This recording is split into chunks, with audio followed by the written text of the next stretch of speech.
Hello and welcome to Off My Meds with Hannah. I'm Hannah and I'm so excited to have you join me today on my very first podcast episode slash YouTube video. This is a project I've been wanting to do for so long, but things were always in my way. And to be honest, by things, I mean me. But today I have the amazing opportunity to be recording this live from an amazing podcast studio with very fancy ass equipment that I had to figure out all by myself, and I'm very proud of myself because I did. However, I don't know if I fully did. There could be a cable that's missing or not plugged in, but you know what? That's a that's a problem for future me. So let's get into it.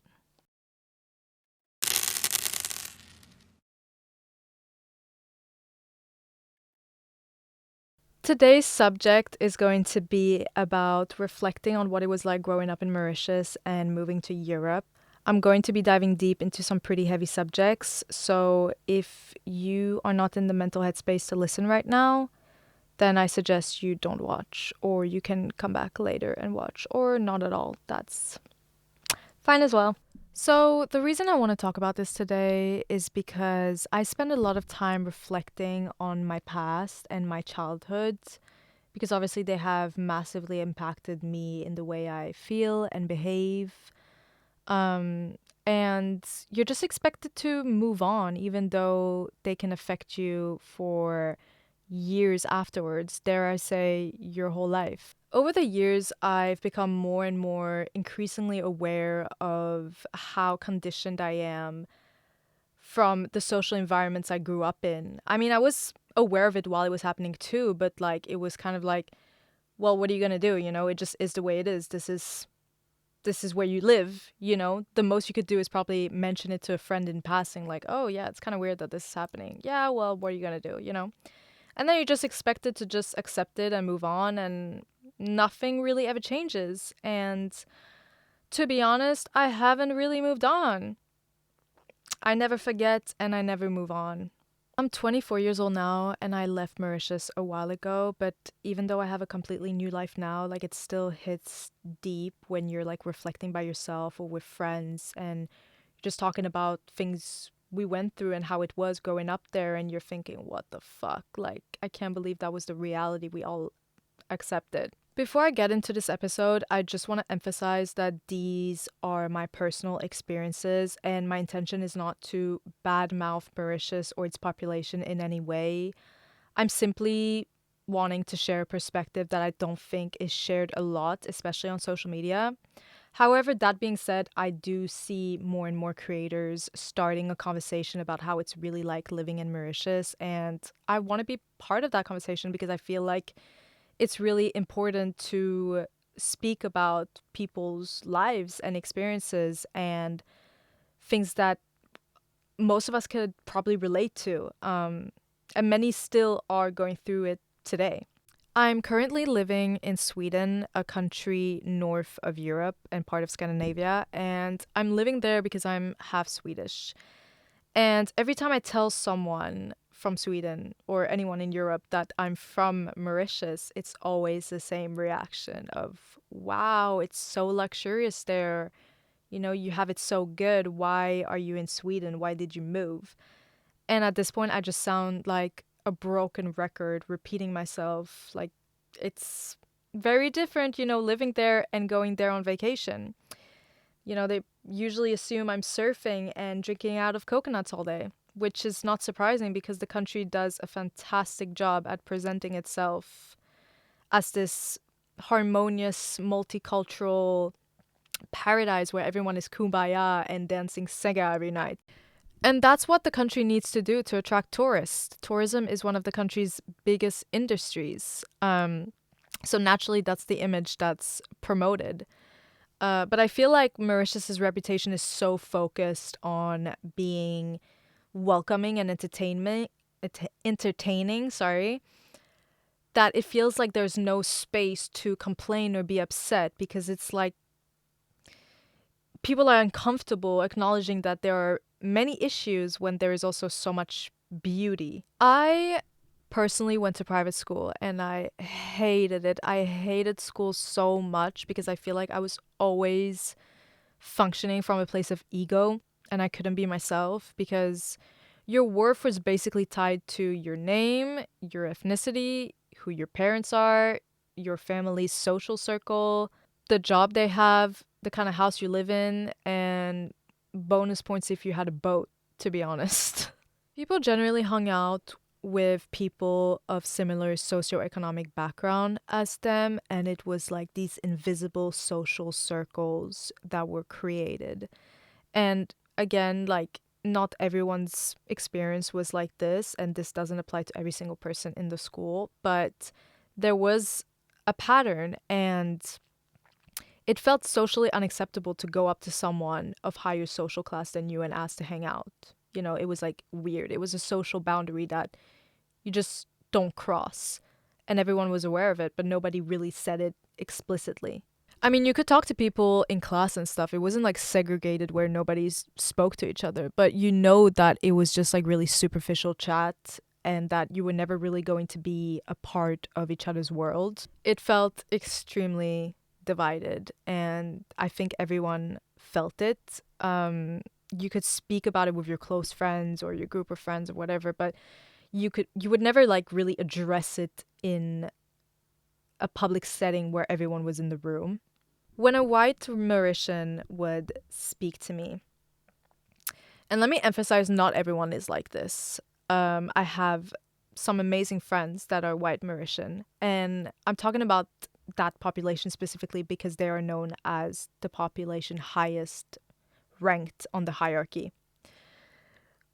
When they would talk to me, when some of them would talk to me, I would feel a bit emotionless because I knew that these interactions that I was having was not meant to emotionally connect. But if I'm being really, really honest, when that conversation would last longer, let's say we sit next to each other in class, or something of the sort, and you would talk a little bit about your life or whatever, like you would have a conversation, right? It felt almost like approval, like validation, like I'm honored that you want to talk to me, you know? It was a weird feeling. It was mixed feelings of like, I kind of hate you, but also I want to be you because I feel like you're worth something, based on the social environment I'm in. I feel like you are important and I want to be part of that. I want to feel good about myself. I want to feel important. Now, what I'm saying is not revolutionary. This is very much the typical high school experience, right? Like someone popular talks to you and you're like, "Oh my god," like you have good feelings inside.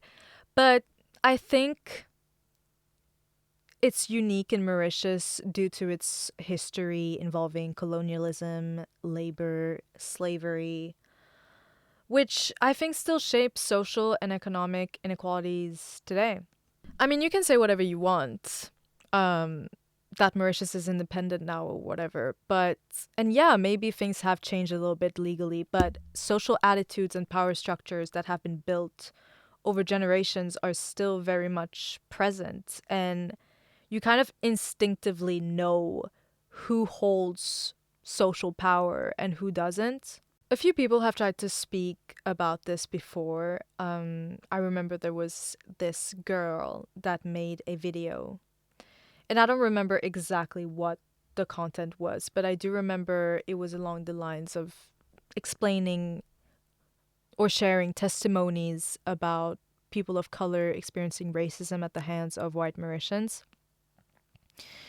And she got annihilated in the comments by said white Mauritians. To me personally, it felt like such an inappropriate reaction. It was so defensive and filled with denial and ignorance. And I remember every comment felt like an attempt to justify why this girl shouldn't have spoken about this. I feel like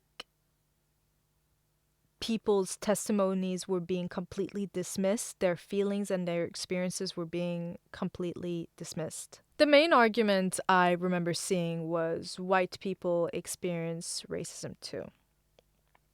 And look, anyone can be discriminated against, no matter your skin color or your background. But I think a lot of people equate racism to only shouting a racial slur at someone or physically assaulting them. They don't always consider the ways in which racism determines what opportunities are available to them, what jobs they can access, what spaces they are welcomed in, and assumptions made about them. Some people are born into wealth with connections, resources, and opportunities that give them a head start in life. And other people are born in different circumstances where they have to work twice as hard to most of the time never being able to reach that same level of success. And those differences didn't come out of thin air, you know? They're shaped by history, by society, by systems that have been built over generations. And that creates very different starting points in life for different communities. And the people that have all these advantages are going to pass them down to the next generation and the next and the next and the next. In the same way, people with disadvantages are going to do the exact same thing. And that's why some people stay in positions of power. The same people stay in positions of power, and the same people stay marginalized. I think there will always be so much emotional pain and rage as long as these systems are in place, and I think it needs a conscious effort from everyone to stop being so uncomfortable and acknowledge that these are issues and that people's experiences are constantly being invalidated. I would urge people to approach these conversations with curiosity, compassion, and accountability. There needs to be space held to express the pain that needs to be heard for the entire country to heal and move forward. Moving on, another prominent thing that was in my life in Mauritius is the extreme misogyny going on there. I felt so unsafe as a woman living there. I had to think all the time about the way I dress. People sharing that they were sexually assaulted was like them telling you that they had pasta for dinner last night. Rape is so normalized, and it's always the victim's fault. The victim was always to blame, and the catcalling is never ending. A woman taking up too much space in the conversation, especially when surrounded by a group of guys. It felt like most of the time they couldn't wait to humble her by making her feel stupid for anything that she was saying. God forbid you complain about anything. It was always you're too sensitive or it's a joke. Chill. Like you need to chill. It was always you need to chill. And just the constant jokes made to belittle you was just exhausting. At the time growing up, again, it just was that way.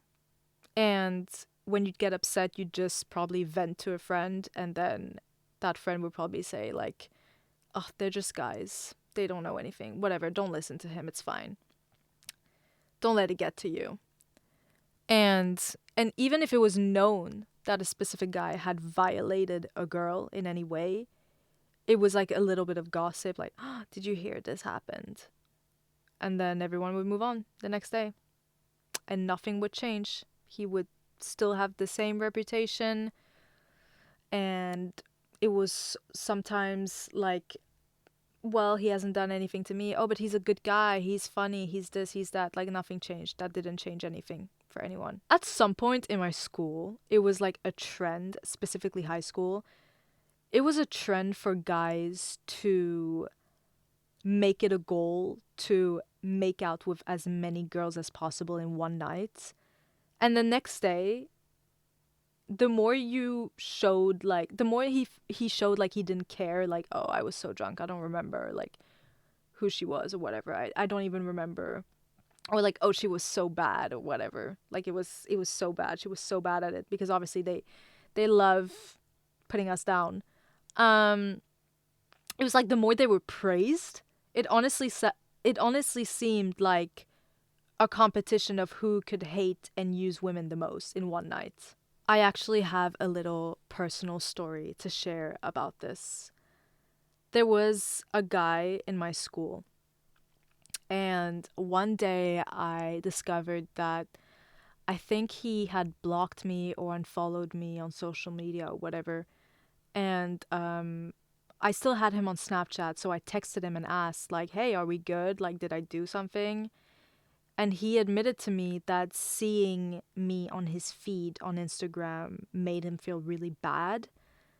And I was like oblivious. I was like, oh, why? Like, what is it? You know, I don't understand.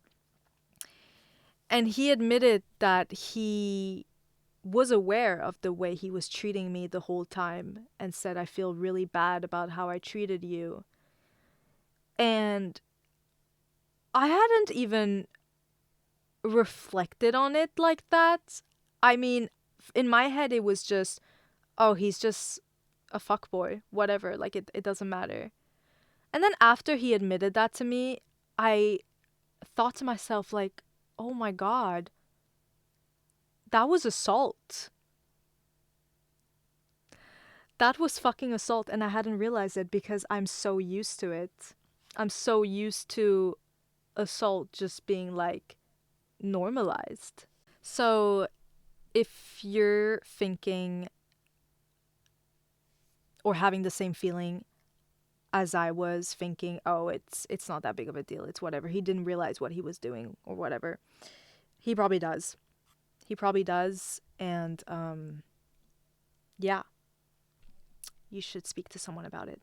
I've heard so many stories, and more people are coming forward online, even tourists, to talk about the harassment and the assaults that they've experienced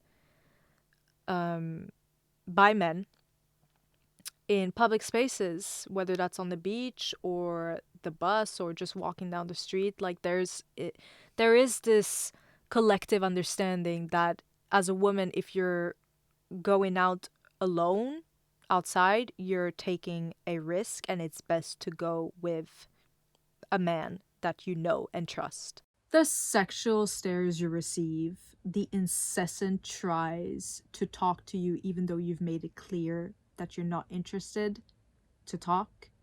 And there have even been reports of men masturbating to women in public spaces, taking out and doing it to women. And the woman may be filming and trying to, speak up and say, like, what the heck are you doing? And they keep doing it. There's zero shame. They keep doing it even though they know they're being filmed. I have my own personal stories concerning this. Luckily, not so many when it comes to public harassment, because I never really went out alone, or if I did, it was like for a few minutes to get something down the road or something, whatever. However, there's this one instance a few years ago that happened while I was an adult waiting for the bus in Mauritius again. And there are these unofficial taxis that we call taxi marron. And there was one that came and stopped where I was before the bus had come, and there was a family next to me. And he was asking, like, hey, you could come with me. I'll take you to, I don't know where I was going, Port-Louis or something. And the family politely declined. And then he looked at me and he was like, yeah, just come. And I was declining and saying, no, it's okay. I'll wait for the bus. Thanks. He kept going on and insisting that I need to go with him in his car. And I was like at some point I snapped and I was like, you have to stop. You're insisting after I've said no, and I'm not gonna go in the car with you. Okay, you need to leave. And I raised my voice a little bit, but I said it firmly. And when I tell you, this man got so aggressive and angry at me, he started calling me names. He was saying, who the fuck do I think I am? And just, he came out of his car and started like coming closer towards me and just berating me until the bus came. And Like I said, socially, as women, there's this collective understanding that we need to keep the peace and we should never speak up because you're putting yourself in danger if you do that. Most of the time, when you speak about these experiences with other people, especially men, the reaction you get is usually, well, why didn't you say anything? Why didn't you do anything? Oh, if that was me, I would have da da da da da. We don't say anything because these things happen. We don't know if the guy could literally beat the shit out of us. And now this is what happens in public with zero shame. Now imagine what goes on behind closed doors. There are so many cases of gender-based violence where women are controlled, beaten, and abused, and I believe most cases go unreported to the authorities because there's a culture of traditional gender roles in Mauritius and within families where the woman is submissive to the man. She lives to please him. She needs to take care of the kids. She needs to take care of the house. She needs to do whatever he wants. So when you have those expectations set on you, it almost feels impossible or really, really hard to go against it because you wonder like who is going to support you, who is going to believe you, and who is going to care. Usually reactions are like, well, you should have stayed in your place. You know, there's so much victim blaming, so of course it feels impossible to say something. And in some cases, people usually know what's going on, but nothing happens. They don't say anything because they treat it as a private family matter. We shouldn't be getting involved in that. And today, in the year of 2026, the term femicide has been legally recognized after two women were killed by their partners. According to statistics,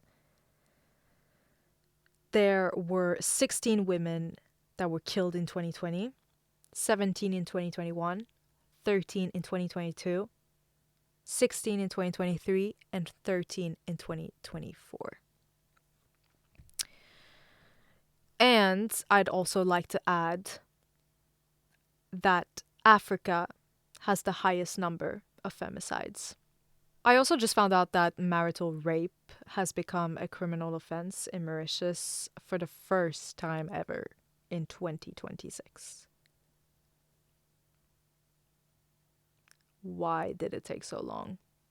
The Ekburali family states that this murder could have been prevented. They shared that they alerted the police about the ongoing abuse, but the police said they couldn't do anything and that they just had to file a complaint like everyone else, despite the man having assaulted two people already.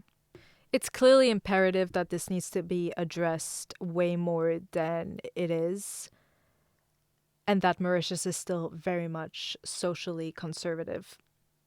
These beliefs that you have, they shape the world around you, so your jokes that you think I'm too sensitive about, yeah, they're not funny anymore. I remember I had a job in Mauritius where I would bring up social issues a lot to my male elder coworkers, and they would just laugh in my face because obviously I was way younger than them and I'm a woman. And one of them said, "You must be a lesbian with how much you care so much." The fuck does being a lesbian have to do with this? And also, why are you using that word like it's an insult? Lesbians are great.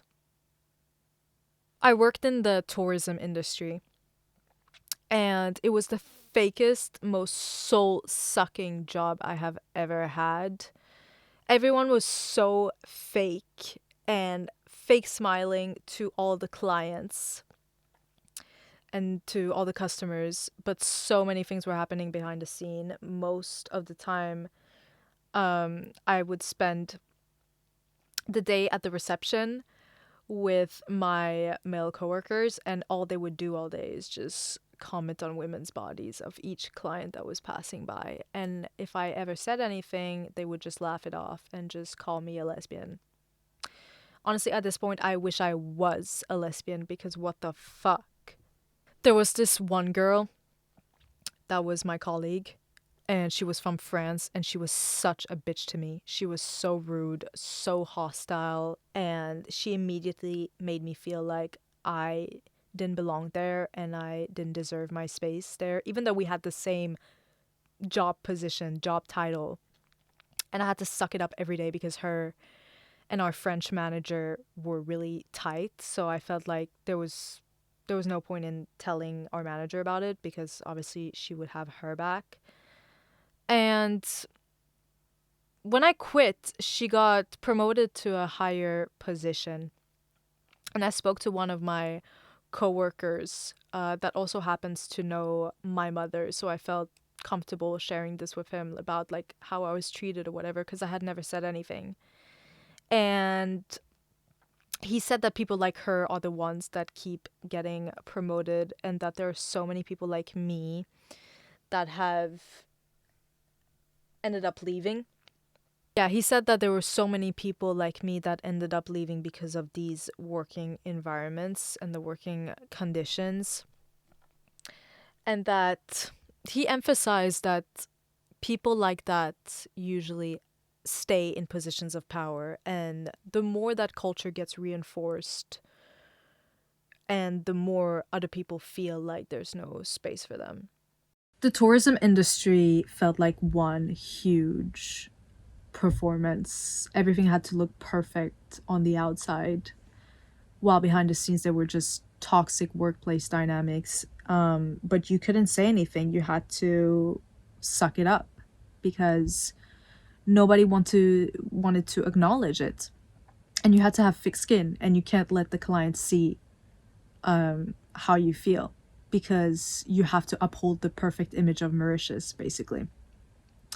I ended up in one of the darkest times of my life after this. I got really sick and was in a really bad place. I had actually just dropped out from university and had come home to figure out what my next step was, and I just wanted to try out a bunch of different jobs just to see what I like. And I was expecting, sorry, to recover and rest a little bit and figure it out. But it made me realize why I don't want to live in Mauritius. If anything, every time I came back, I was just filled with so much pain, and obviously for personal reasons too. I just didn't have the best upbringing, but I just feel like everything feels so performative all the time, and it just ruined me. Living in Sweden has helped me heal a little bit because I feel so much safer. And I would say the biggest luxury about living here is that I can go out alone and not feel scared. I'm not scared to use public transport. I'm not scared to go out at night. Of course, it depends on where you live, but I just feel like I've gained a sense of freedom that I had never gotten before. A lot of my Swedish friends complain so much about Sweden's politics and government and say that it's going downhill, and honestly, I'm sure it is, but they don't know how good they have it compared to how I felt in Mauritius. I'm not scared of getting pregnant because I could get access to an abortion legally and safely. I'm not afraid to end up unemployed because of the cards I've been dealt with, because I know that there are resources and services that would help me meet my basic needs, such as housing and food. And this is not to glamorize Sweden. Trust me, it has a lot of downsides. You know, racism, crime, misogyny, all of these social issues are not unique to Mauritius, they're worldwide. But I think having that distance, for me at least, from everyone I knew in Mauritius, distance from constantly feeling being watched or judged, and just the expectations I grew up with, allowed me to heal a little bit and feel better about myself. And trust me, I am aware that I'm speaking from a very privileged place, and not everyone can travel and just get that distance where whenever they want to just like reflect and actually think like what is going on. But that's exactly why I'm talking about this today from far away, because it's not because I moved on and I'm in a better place that I forgot. I want to go back. I miss a lot of things from Mauritius. There are definitely some really good perks. I miss that feeling of community. I miss the food, especially. I think the food is the thing that I miss the most. The food is, I can't even describe it. And also, I'm not saying in any way that one country is better than the other. It's impossible to compare two countries that are nothing alike. I'm only comparing my experiences, and I wish I could mold a society of both cultures of Sweden and Mauritius, because Sweden is highly individualistic. It values independence, self reliance, autonomy, and while that's great, you don't really have to be scared of having a different opinion than your family.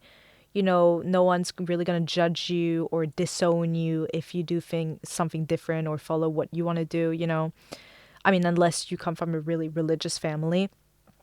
However, it's a bit lonely, you know?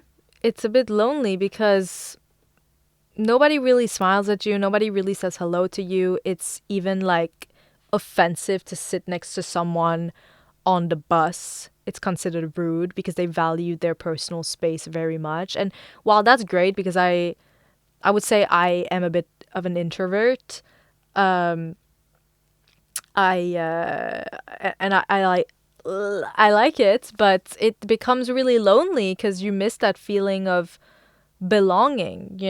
It's almost like a loss of connection. So I don't think one society is better than the other, and I don't think as well that Mauritius should become more westernized. I don't think that's the solution, even though it feels like that's kind of the goal, especially economically. I think Mauritius has the potential to be so much greater than it already is if we fix these fucking issues.